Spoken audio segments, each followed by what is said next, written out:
It's not something you want to see or hear.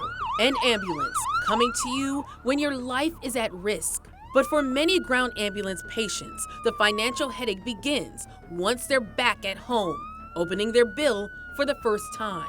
I think it's been really hard to know that ambulance companies can really charge whatever they want, and there's no accountability. When Yvette Hammond's 9-year-old daughter had trouble breathing, she took her to a nearby ER. We got there, realized that she really was struggling, and they needed to transfer her to the Children's Hospital in Atlanta. What we didn't realize, though, is that that was out of network. We went from an in-network hospital to an in-network hospital with an ambulance company that was provided by the hospital, and that ended up being out of network, and that's where the problems came.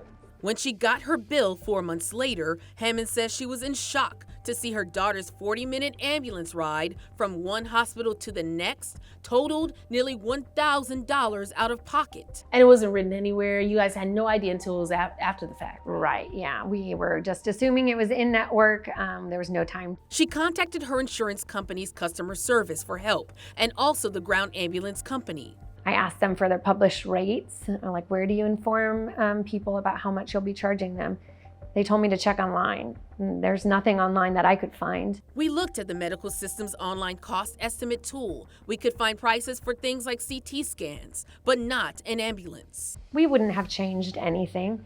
We still would have needed that medical transport to get my daughter safely down to Atlanta, but we should know what to expect so we can budget accordingly and do what we need to do to get our finances in order for that. When Hammonds got in touch with her insurance company, they explained that her total amount was $972. Her insurance approved $106, dropping what she owed to $865. But for Hammond's family of 6, it's an expensive bill. People should know what they're going to be charged. They should know what to expect, and there needs to be accountability for how much these ambulance companies charge.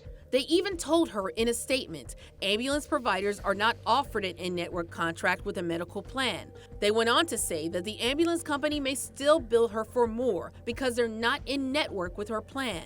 It's talking in circles to patients, and in some ways she's lucky because ambulance providers are generally out of network, and at least her plan has agreed to pay some of the bill. We get a lot of bills where the insurer just says, it's out of network, so you're on your own. Dr. Elizabeth Rosenthal, senior contributing editor of KFF Health News, says the current way patients are billed for ground ambulances often puts an enormous strain on patients. When you need an ambulance, you need an ambulance, and that's the worst time in your life to be a consumer, when you have no choice. Are you finding that Americans are having a hard time paying, understanding ground ambulances and how they operate, but also paying the cost? Sure. I mean, these are not insignificant rides. They often run in the close to $1,000, as this one did, sometimes $2,000, $3,000. And, that's a lot of money. Rosenthal also said on top of getting the bill, patients have a hard time understanding what exactly they're paying for. Not only do they charge for the ride, they're charging by the mile. They're charging if they put oxygen probes up your nose.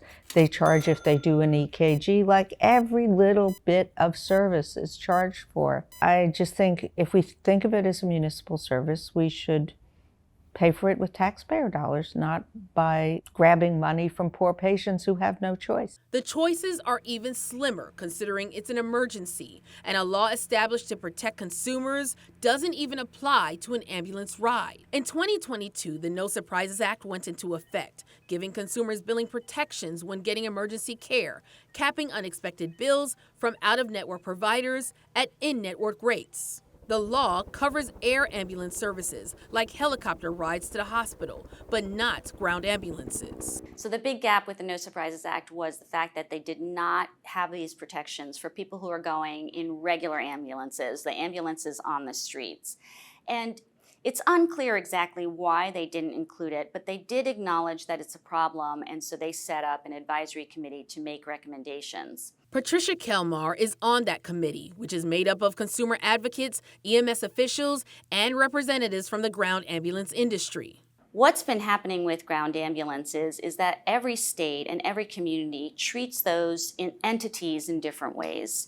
And so it's super complicated to come up with a national solution for ground ambulance surprise billing, but we definitely need to have one. According to its research, 13 states have enacted laws to protect patients against out-of-network bills from ambulance companies. But even in those states, the law only protects a limited number of people on certain plans. We really need a federal solution to make sure that all insured Americans have a chance to be protected from ambulance surprise bills and just pay their normal in-network rates. Our national investigative team reached out to 2 associations to explain ambulance costs from a business perspective. None of them responded or agreed to an interview, but in the Ground Ambulance and Patient Billing Committee established by Congress, representatives affiliated with various ambulance companies spoke about their need to keep ambulances functioning from a financial standpoint.